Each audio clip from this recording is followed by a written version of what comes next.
right, so we talked about recently that PFF, though I do love the company, I think this is a really good company at the end of the day, they've been kind of trashing our guys a tad bit. You know, T. Higgins is a worse receiver, ranked lower than Marvin Harrison Jr., who hasn't played a snap yet. Mohamed, who hasn't played a snap yet. Malik Neighbors, like, T. Higgins is, like, ranked at 32, which is absolutely insane to say the 31 receiver is better than T. I think right now, if I had to rank them, T would easily be my number 8 receiver in the NFL. Like, Chase is 1, T is number 8. Easily. So, PFF, again, very much disrespectful. Same thing with Mike Gesicki, how they disrespected him, and so on and so on, right? So, again, I do love PFF because I think they do have a lot of logic when it comes to certain things they do, but other things kind of just irritate me when it comes to PFF. So today I want to look at where do they rank our offensive linemen. Now, we're not doing centers today. Teddy K is not ranked very highly, so I'm going to give Teddy K the day off here, but let's look at Kappa, Orlando Brown, and Trent Brown. Okay? If you're wondering, well, what about Cordell Volson? I don't think Cordell Volson is ranked within the top 100. No, I think he would be, but this is the top 32, and, Cordell Volson doesn't crack top 50, I believe. If I'm being honest, Cordell Volson probably wouldn't crack the top 50 offensive lineman. Again, maybe he develops this season and gets better, and we can have a different conversation at the end of next year, but top 32 ahead of the 2024 season. This is offensive guards, okay? So, number 1 is actually... Yeah. Okay, I was going to say, these are all the positions that they have ranked. Chris Lindstrom is number 1. Joe Thuney, okay, got Sam Cosmi. Tyler Smith, okay. Kevin Zeitler. Wait, Kevin Zeitler went to the Lions? I feel like that's something I should have known, but should also not have known. I mean, I feel like I heard that, but like I didn't process it. Dang. I know he left the Ravens. I made a video about him leaving the Ravens. But now the potential of that we could have signed him or picked him up in some capacity kind of irks me, man.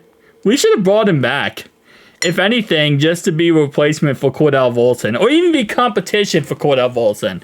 I think the problem is, though, he probably would want a starting job, and we probably would not offer him a starting position. Like, it would probably be like, hey, listen, you're going to compete with Cordell Volson.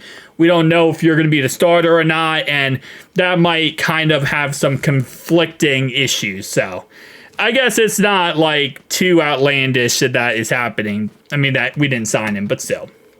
All right, so let's go down the list here. Quentin Nelson. Like, Quentin Nelson being number 11, I feel like it's so weird to me. Because if I had to get my top 10 offensive linemen, maybe it's not anymore. I would always have him as, like, my top 10 guy. Because I feel like he's an actual really solid lineman, like one of the best. Kevin Dotson, okay. Wait, Kevin Dotson's number 11? This is the old guy from the Steelers. They just traded him. Unless I'm incorrect here. That's probably incorrect, actually. I thought there isn't. Is this not the guy that they just traded for this offseason with the Steelers? Or last offseason, not this offseason. Last offseason. Maybe not. Okay, hold on. I gotta look this up because I believe, if I am correct here, he was a Steeler and then he got traded over to the Rams. Maybe not last offseason. Yeah, I was right. This is the Steeler. Exactly, okay. So this is the Steeler guy who was like really not that good with the Steelers, and then he got traded over to the Rams. I think it wasn't like last offseason. It was like week 2, week 3 or something. Really? He's number 12 in the league? He got traded over for like nothing. I believe he got traded over for like a 3rd or 4th round pick. That's a nothing burger. And then you got the Steelers. Okay, hold up. The Steelers have an awful offensive line. This is, by the way, why they traded him, was because Isaac was the guy to take over for him. Okay, where do they have our boy? Kappa is number 21.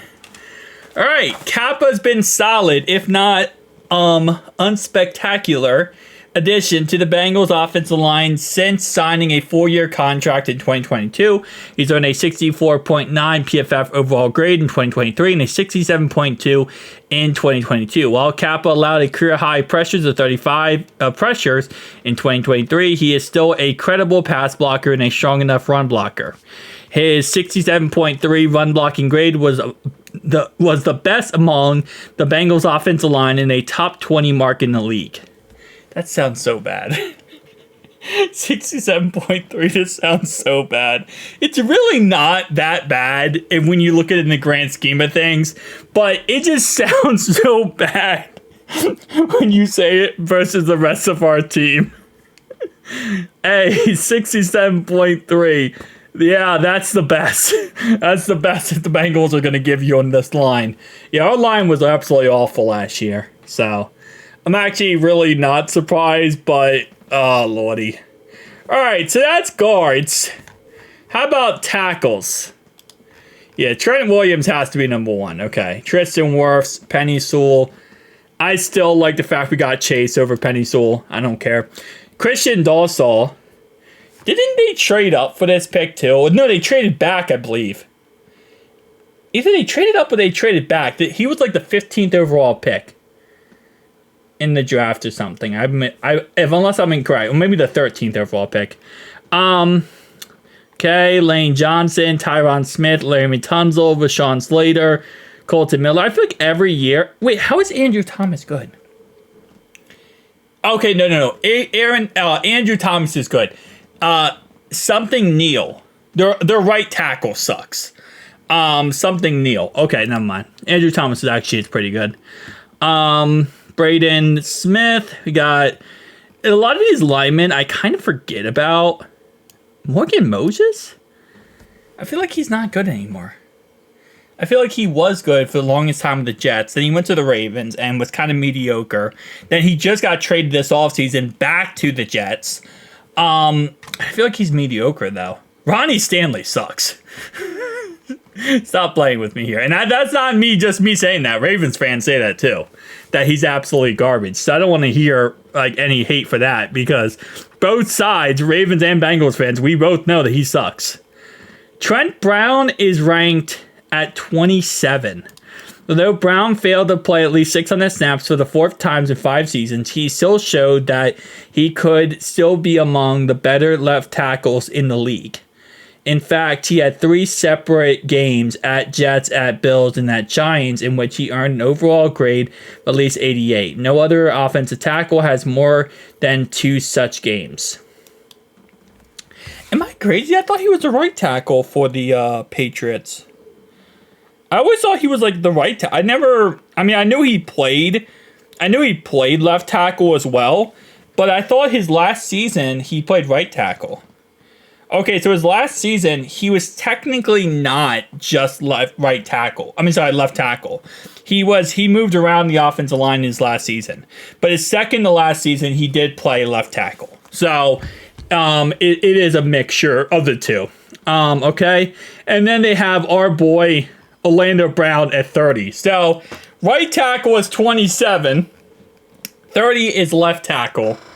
Although Brown earned a career low overall grade, pass blocking grade, and run blocking grade in 2023, in his first season with the Bengals, he makes the list due to his first 5 seasons. Even though he missed the playoffs last season, he still leads all offensive tackles with 6,086 snaps played, including the playoffs of the last 5 years.